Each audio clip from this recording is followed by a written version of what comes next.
प्रश्न 7। किसी कमरे की लंबाई, चौड़ाई और ऊंचाई क्रमशः 825 सेंटीमीटर, 675 सेंटीमीटर और 450 सेंटीमीटर है। ऐसा सबसे लंबा फीता ज्ञात कीजिए जो कमरे की तीनों विमाओं को पूरा पूरा नाप ले। तो प्रश्न 7 में कमरे की लंबाई दिया हुआ है 825 सेंटीमीटर, चौड़ाई 675 सेंटीमीटर और ऊंचाई है 450 सेंटीमीटर। तो सबसे लंबा फीता जो कमरे की तीनों विमाओं को पूरा पूरा नाप ले, उसके लिए क्या करना होगा? 825, 675 और 450 का महत्तम समापवर्तक ज्ञात करना होगा। तो सबसे पहले 825 को 675 से भाग दे देते हैं। तो 675 भागा 825, तो एक बार में लगेगा। तो यहाँ पे लिखेंगे 675, 5 में से 5 गया 0, 12 में से 7 गया 5, 7 में से 6 गया 1, 150 आया। तो कोई भी दो संख्या को पहले भाग देंगे, ठीक है, छोटा से बड़ा संख्या को, या तो 450 से 675 को पहले भाग देंगे, ठीक है, किसी को भी आप दे सकते हैं, या 675 से 825 को। तो 675 से 825 को भाग देने में कितना आ गया शेष? 150। अब 150 तो 675 से विभाजित नहीं होगा क्योंकि छोटा है, तो 150 से 675 को विभाजित करेंगे। अब तो यहाँ पे 675 उतार देंगे, तो 4 बार में लगेगा, 15 चौक 60। तो 675 में से 600 को घटाएंगे तो कितना आ जाएगा? 75। अब 75 तो 150 से लगेगा नहीं, तो 75 से 150 को भाग देंगे। तो 75 दूना 150, तो पूरा पूरी विभाजित हो चुका है। तो 75 जो है, 675 और 825 का मात्रा क्या हो गया? 75। यानी 75 से देखिए 75 जो भाजक है उससे 0 आ गया है शेष। तो 75 क्या हो गया? 675 और 825 का महत्तम समापवर्तक। अब 75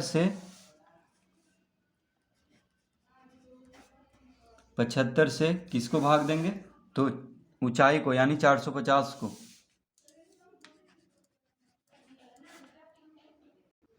तो 75 छक होता है 450। तो 450 में से 450 गया तो 0, यानी 75 जो हो गया, तो मासा क्या हो गया? तो मासा हो गया 75, यानी 825, 675 और 450 का महत्तम समापवर्तक कितना आ गया? 75। क्योंकि 75 देखिए 75 ही 0 लाया था शेष को, ठीक है।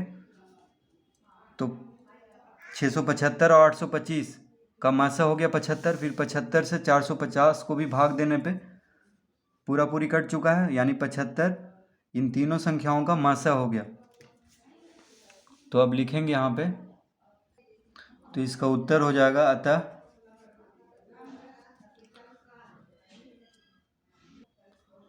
सबसे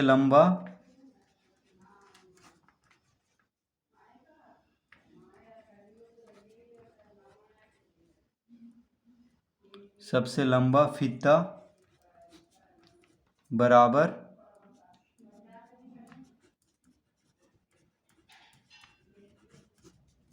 75 सेंटीमीटर। तो सबसे लंबा फीता जो कमरे की तीनों विमाओं को पूरा पूरा नाप लेगा वो कौन होगा? तो 75 सेंटीमीटर का। तो क्या करेंगे? मासा निकाल लेंगे।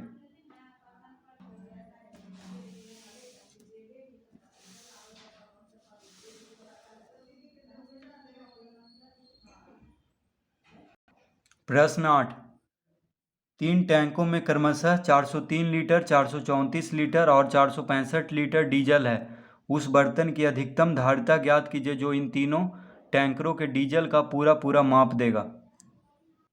प्रश्न 8। तो 3 टैंकों में 403 लीटर, 434 लीटर और 465 लीटर डीजल है। ठीक है, तो उस बर्तन का अधिकतम धारिता ज्ञात करना है जो इन तीनों टैंकरों के डीजल को पूरा पूरा माप देगा। तो क्या करेंगे, इन तीनों का मात्रा ज्ञात कर लेंगे, यानी महत्तम समापवर्तक। तो 403 से सबसे पहले 434 को भाग देंगे, तो एक बार में लगेगा। तो यहाँ पे 403 लिखेंगे, 4 में से 3 गया 1, 3 में से 0 गया 3, 4 में से 4 गया 0, तो 31 आ गया।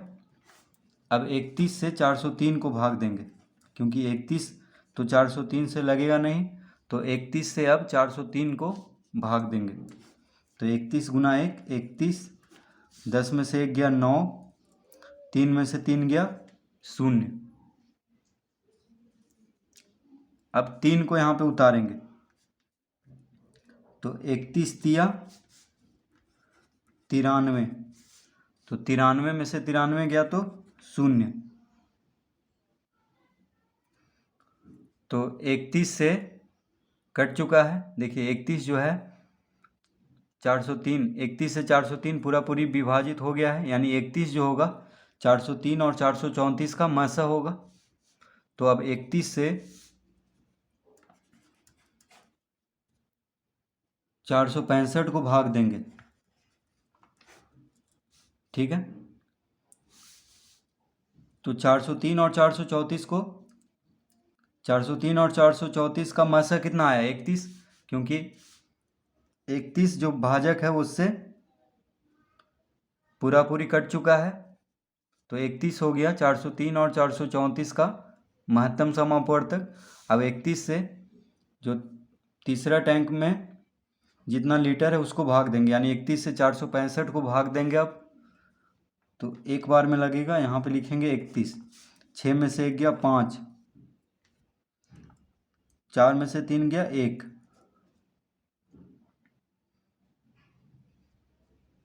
अब 5 ऊपर से उतारेंगे तो आ गया 155। अब देखिए 31 बचे 155, तो यहाँ पे 5 लिखेंगे और यहाँ पे लिखेंगे 155, तो ये पूरा पूरी कट चुका है। तो 31 देखिए 31 से पूरा पूरी विभाजित हो चुका है 465, तो 31 क्या हो गया, तीनों का मासा, तो लिखेंगे मासा बराबर 31। तो महत्तम समापवर्तक कितना आ गया, 403, 434 और 465 का 31। तो इसका उत्तर आ गया, तो लिखेंगे अतः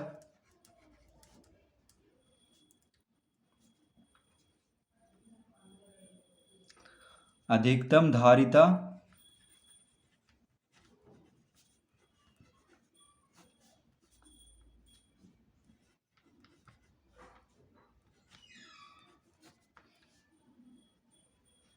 बराबर 31 लीटर।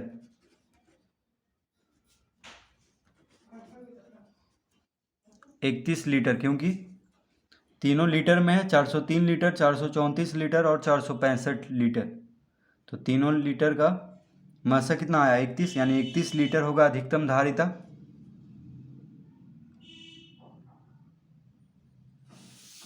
तो इस तरह प्रश्न 8 हल कर लेंगे।